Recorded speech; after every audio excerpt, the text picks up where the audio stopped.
Subscribe कीजिए the perfect classes channel को और बेल आइकन को दबाइए लेटेस्ट वीडियो सबसे पहले देखने के लिए। Hello student, the perfect classes में आपका स्वागत है। आज मैं आपके साथ में DSSB में बार बार पूछे जाने वाले प्रश्न जो है डिस्कस करने जा रहा हूँ। हिंदी वर्ण विचार में से जो बार बार DSSB में क्वेश्चन आते हैं उसकी हम जो है आज जो है टेस्ट सीरीज़ जो है करने वाले हैं। यदि आपको हिंदी वर्ण विचार का पूरा लेसन जो है डिस्कस किया हुआ है, मैंने पूरा लेसन जो है डिटेल में समझना है तो आप जो है मेरी क्लास जो क्लास नंबर 1 है हिंदी की क्लास जो है उसको देख सकते हैं। उसका लिंक जो है मैं डिस्क्रिप्शन में दे दूंगा और जो वहाँ से जो है मेरी इस क्लास को जो है आप देख सकते हैं जहाँ पर मैंने हिंदी वर्ण विचार को जो है बहुत ही डिटेल में समझाया है। और ये जो हमारी क्लास जो हिंदी की हमने सीरीज चलाई है ये हमारी क्लास जो है DSSB, PGT, TGT और PRT, KVS और CTET के लिए बहुत ही ज़्यादा महत्वपूर्ण है, क्योंकि हमारे चैनल का जो फोकस है वो जो भी टीचर के एग्ज़ाम होते हैं उन सभी एग्ज़ाम पे जो है हमारा फोकस होता है और उसी के हिसाब से जो है उसी सिलेबस के अनुसार जो है हम जो है अपने लेसन को लेकर आते हैं और अपने जो है स्टडी मटेरियल को जो है उसी तरीके से तैयार करते हैं। यदि आप टीचर की कोई भी तैयारी करना चाहते हैं तो हमारे चैनल के साथ जो है जुड़ सकते हैं। और जो है DSSB के लिए तो हमारा चैनल जो है बहुत ही बेस्ट है और यहाँ पर जो है इसकी बहुत ही जो है तैयारी अच्छी कराई जाती है और वो भी फ्री, एकदम फ्री जो है इसकी तैयारी पूरा का पूरा कोर्स जो है एकदम फ्री जो है यहाँ पर कराया जाएगा DSSB का। तो हमारा जो टेस्ट सीरीज की जो है हमारा वर्ण विचार जो है टेस्ट सीरीज हम कर रहे हैं और जो इसका जो पहला क्वेश्चन है वो हम आपके साथ में डिस्कस करते हैं वर्ण विचार और इसका हम टेस्ट लगा रहे हैं आज और इसकी जो डिटेल क्लास है वो हम ले चुके हैं। तो हम जो है इसके टेस्ट कर रहे हैं। अगर आपको ये समझ में ना आए तो आप मेरी जो इससे पहली क्लास है वो जो है देखेंगे और फिर टेस्ट सीरीज लगाएंगे तो आपको बहुत ही अच्छे से समझ में आएगा। लेकिन मैं फिर भी कोशिश करूंगा कि क्वेश्चन के साथ में एक्सप्लेन करता चलूं ताकि आपको कुछ ना कुछ जो है समझ में आता रहे। तो हमारा सबसे पहला क्वेश्चन है कि भाषा की सबसे छोटी इकाई कौन सी होती है। तो बहुत ही आसान क्वेश्चन है कि भाषा की सबसे छोटी इकाई जो है वर्ण कहलाती है। भाषा की सबसे छोटी इकाई जो है हमारी वर्ण है। तो पहला क्वेश्चन हो गया। फिर हमारा दूसरा क्वेश्चन है वर्णमाला किसे कहते हैं। वर्णमाला किसे कहते हैं। शब्दों के समूह को, वर्णों के संकलन को, शब्द गणना को, वर्णों के व्यवस्थित समूह को। यदि आप मेरी क्लास देखोगे तो मैंने वहाँ पर बिल्कुल इसकी डेफिनेशन वर्णमाला की बिल्कुल साफ बताई है कि वर्णों के व्यवस्थित समूह को जो है वर्णमाला कहते हैं। वर्णों के व्यवस्थित समूह को वर्णमाला कहते हैं। चलिए नेक्स्ट क्वेश्चन पर हम आते हैं। ये देखो नेक्स्ट क्वेश्चन है निम्न में से कंठ ध्वनियाँ कौन सी है, यानी कौन सी ध्वनियाँ कंठ से बोली जाती है। हिंदी वर्णमाला में हमने जो है अपनी वर्णमाला को 5 वर्गों में बांट दिया है। एक को तो मैं सारे के सारे लिख देता हूँ। एक होता है का वर्ग, एक होता है हमारा चा वर्ग, एक होता है हमारा टा वर्ग, एक होता है हमारा ता वर्ग और एक होता है हमारा पा वर्ग। ये 5 वर्ग में हमने डिवाइड किया है और ये पाँचों के पाँचों जो वर्ग हैं ये अलग अलग उच्चारण स्थानों से बोले जाते हैं। जैसे कि का से कंठ और का से का वर्ग। जो का वर्ग है वो कंठ से बोला जाता है। तो यहाँ पर क्वेश्चन यही है कि कंठ से कौन सा बोला जाता है, का वर्ग। अब का वर्ग के अंतर्गत कौन कौन से शब्द आते हैं। का कबूतर, ख खरगोश, ग गमला, यानी जो पूरा जो है अंग तक है वो पूरा का पूरा जो है हमारा का वर्ग कहलाता है। और इस का वर्ग में जो हमारे शब्द आते हैं का कबूतर, ख खरगोश, तो ये जो वर्ग है का वर्ग है और ये पूरा का पूरा कहाँ से बोला जाता है, कंठ से। का से कंठ और का से का वर्ग। तो बहुत ही आसान है इसको याद रखना कि का वर्ग जो है कंठ से बोला जाता है। नेक्स्ट क्वेश्चन अब देखें, जैसे कि यहाँ पर नेक्स्ट क्वेश्चन है कि मूर्धा व्यंजन कौन से हैं, यानी कौन से व्यंजन मूर्धा से बोले जाते हैं जिनका उच्चारण मूर्धा से होता है। तो का वर्ग के बारे में तो हमें पता चला कि ये तो कंठ से बोला जाता है। जो चा वर्ग है वो तालु से बोला जाता है और जो टा वर्ग है ये मूर्धा से बोला जाता है। जो टा वर्ग होता है जैसे टा टमाटर, ठा ठटेरा, डा डलिया, डा ढक्कन और अना खाली, ये जो वर्ग है यानी ये पूरा का पूरा जो टा वर्ग है ये हमारा मूर्धा से बोला जाता है। तो इसका आंसर हमारा यहाँ पर मिल गया कि ट टमाटर, ठ ठठेरा तो यहाँ पर है नहीं, और ड डलिया ड ढक्कन यहाँ पर हैं, और ये इसी टा वर्ग के अंतर्गत आते हैं। और जो पूरा टा वर्ग है ये हमारा मूर्धा से बोला जाता है। तो ये हमारे जो व्यंजन हैं ड और ढ ये जो है मूर्धा से बोले जाते हैं। मैं टा के बारे में भी बता देता हूँ, ये दंत से बोला जाता है, और पा जो है ये ओष्ठ से बोला जाता है। तो यहाँ से हमारे ये क्वेश्चन बिल्कुल क्लियर हुए हैं। अगर आपको अब भी कुछ डाउट है तो आप जो है मेरी पहले वाली जो क्लास है उसको जो है देख सकते हैं, मैंने डिटेल में सारी की सारी चीज़ें उसमें बताई हैं। ठीक है, तो हम जो है नेक्स्ट क्वेश्चन पर आते हैं। नेक्स्ट क्वेश्चन को पढ़ते हैं। देखो बहुत अच्छा क्वेश्चन है नेक्स्ट क्वेश्चन। इसमें बताया गया है कि निम्न में से अल्प प्राण कौन से हैं। देखो दो चीज़ें होती हैं, एक होता है अल्प प्राण और एक होता है महाप्राण। अल्प प्राण के अंतर्गत जो होता है मुख से हवा कम बाहर निकलती है, और महाप्राण के अंतर्गत जो है मुख से हवा ज़्यादा बाहर निकलती है। तो अल्प प्राण कौन से हैं, मैं अल्प प्राण बता दूं। वर्ग का पहला, तीसरा और पांचवा अक्षर जो है अल्प प्राण कहलाता है, और दूसरा यानी वर्ग का हमारा दूसरा और चौथा, वर्ग का दूसरा और चौथा अक्षर जो है हमारा क्या कहलाएगा, महाप्राण कहलाएगा। दूसरा और चौथा अक्षर महाप्राण कहलाएगा। अब ये वर्ग मैं लिख देता हूँ, जैसे कि मैंने एक वर्ग लिखा का वर्ग। अब का वर्ग में का लिख के दिखा देता हूँ थोड़ा। ख ग घ और ये अंग, ये मैंने का वर्ग लिखा। अब इसमें से अल्प प्राण कौन से हैं, मैंने बताया जो भी वर्ग का पहला, तीसरा और पांचवा अक्षर होता है वो अल्प प्राण कहलाता है। तो इसमें पहला अक्षर का भी है और तीसरा अक्षर गा भी है, तो ये हमारे क्या हैं, अल्प प्राण है। वर्ग का पहला तीसरा अक्षर जो है अल्प प्राण है, और दूसरा और चौथा जो है हमारा महाप्राण है। और देखो ये वर्ग का पांचवा अक्षर, जो भी वर्ग का पांचवा अक्षर होता है, इसमें पांचवा अक्षर कौन सा है, अंगा, अंगा है।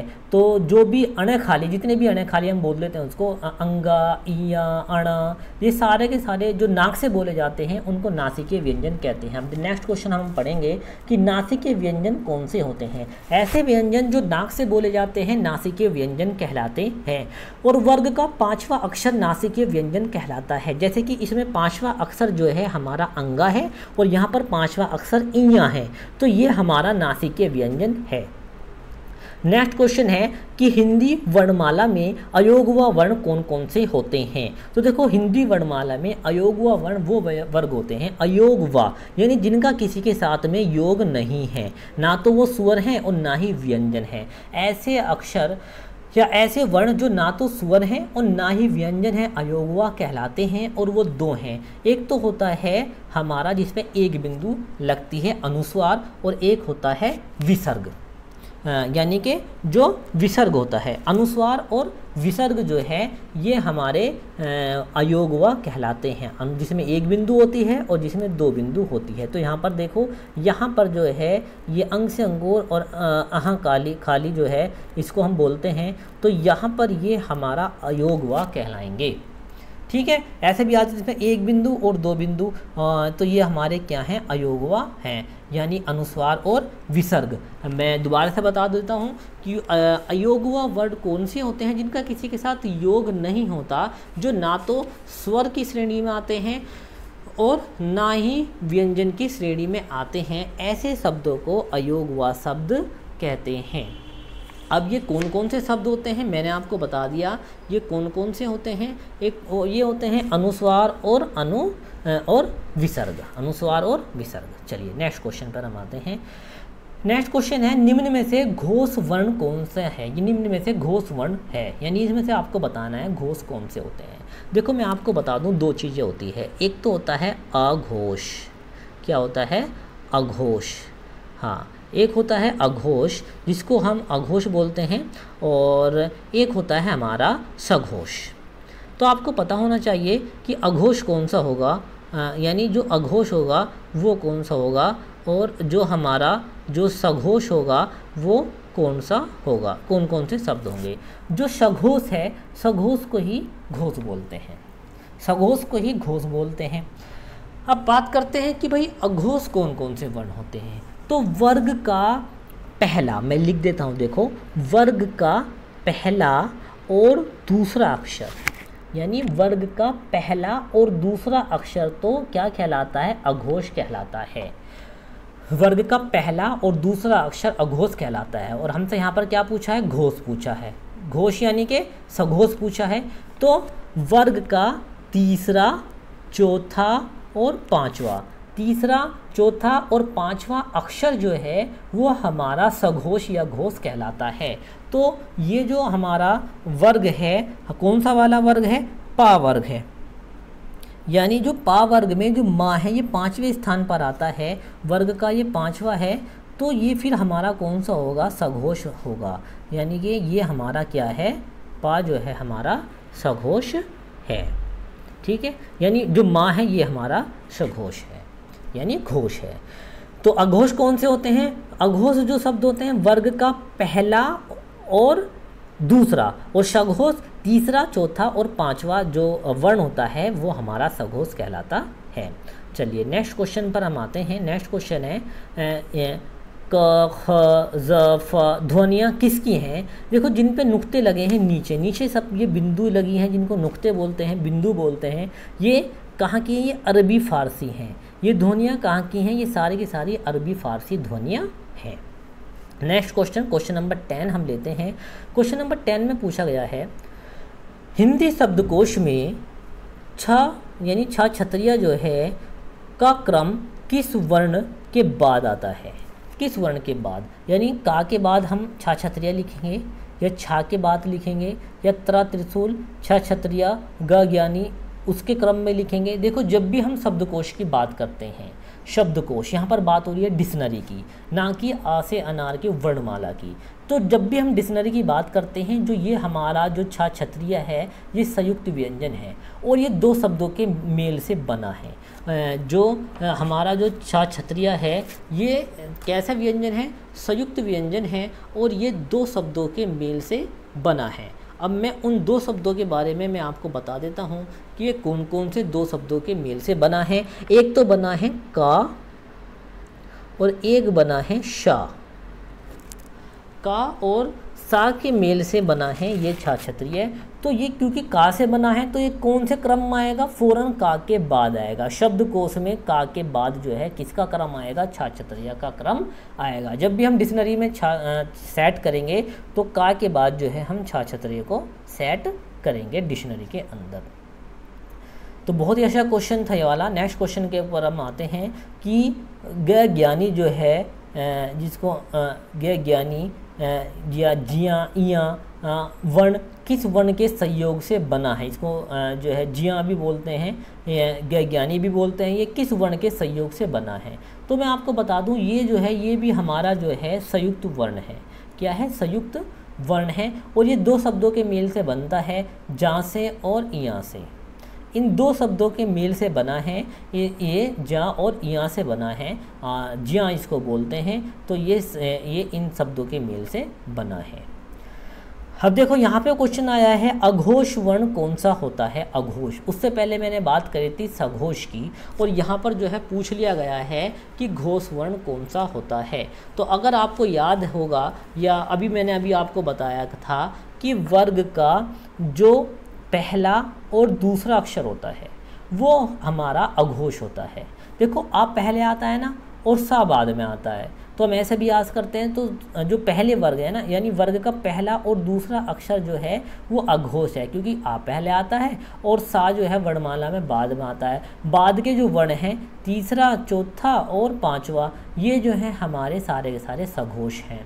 तो यहाँ से हम कह सकते हैं पहला और दूसरा। अब देखो इसमें पहला और दूसरा अक्षर कौन सा है, जैसे कि जा जो है यहाँ से हम ये कौन से वर्ण में आता है, जा पहला और दूसरा।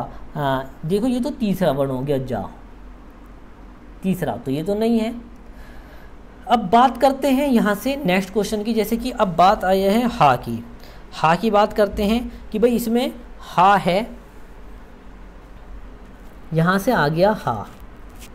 अब भाई ये जो हा है ये किस में या ये कौन से वर्ण में आता है, ये अलग ही आता है हा जो आता है, तो ये भी हमारा इसमें नहीं होगा।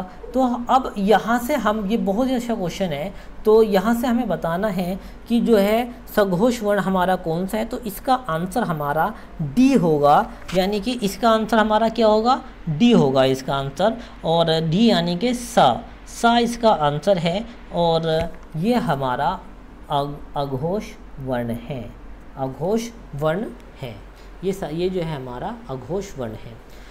तो हम कह सकते हैं जो सा है ये हमारा अघोष वर्ण है। और यदि आपको डिटेल से इसको समझना है तो आप जो है मेरी क्लास जो है अच्छे से देख सकते हैं कि भाई ये जो है अघोष क्यों है। चलिए नेक्स्ट क्वेश्चन को हम पढ़ते हैं और नेक्स्ट क्वेश्चन पर हम आते हैं। नेक्स्ट क्वेश्चन है संयुक्त व्यंजन कौन सा है। देखो मैंने बताया संयुक्त व्यंजन वो व्यंजन होते हैं जो दो व्यंजनों के मेल से बनते हैं, जो दो व्यंजनों के मेल से बनते हैं वो संयुक्त व्यंजन होते हैं। अब जैसे कि गे ज्ञानी है, गे ज्ञानी जो है दो व्यंजनों के मेल से बना है। अभी मैंने आपको बताया था, एक तो बना है जा से और एक बना है या से। तो ये जो हमारा गे ज्ञानी है ये हमारा संयुक्त व्यंजन है। देखिए नेक्स्ट क्वेश्चन बहुत ही अच्छा क्वेश्चन है, यारा लावा किस व्यंजन के अंतर्गत आते हैं या कैसे व्यंजन है यारा लावा। इनको हम अलग ही कैटेगरी में रखते हैं। तो ये जो यारा लावा है ये हमारा अंतस्थ व्यंजन है। कैसे व्यंजन है, अंतस्थ व्यंजन है यारा लावा। मोस्ट इंपॉर्टेंट क्वेश्चन है, पेपर में कई बार पूछा जा चुका है। यारा लावा कैसे व्यंजन है, अंतस्थ व्यंजन है यारा लावा। नेक्स्ट क्वेश्चन है पर्यटन के आधार पर ला किस प्रकार की ध्वनि है। ला जो है किस प्रकार की ध्वनि है, तो ला जो है पार्श्वक ध्वनि है। पार्श्ववर्ग जो है, पार्श्ववर्ग जो ध्वनि जो है, पार्श्ववर्ग ध्वनि जो है हमारी ला है। तो इसका आंसर भी हमने आपको बताया। तो ये हमारे मोस्ट इम्पोर्टेंट जो क्वेश्चन थे, यहाँ से हमने 15 क्वेश्चन लिए हैं और ये वो क्वेश्चन हैं जो DSSB में बार बार पूछे जाते हैं और बहुत ही अच्छे क्वेश्चन हैं। और मैं उम्मीद करता हूँ कि ये जो टेस्ट सीरीज़ है ये आपको अच्छी लगी होगी। यदि आप जो है टीचर की तैयारी करना चाहते हैं, DSSB की और PGT, TGT, PRT, KVS, CTET की तैयारी करना चाहते हैं तो आप हमारे चैनल से जुड़ सकते हैं। अगर आपको मेरी ये जो टेस्ट सीरीज़ है पसंद आई है तो इसको जो है ज़्यादा से ज़्यादा जो है शेयर कीजिए, लाइक कीजिए और मेरे चैनल को सब्सक्राइब कीजिए। धन्यवाद।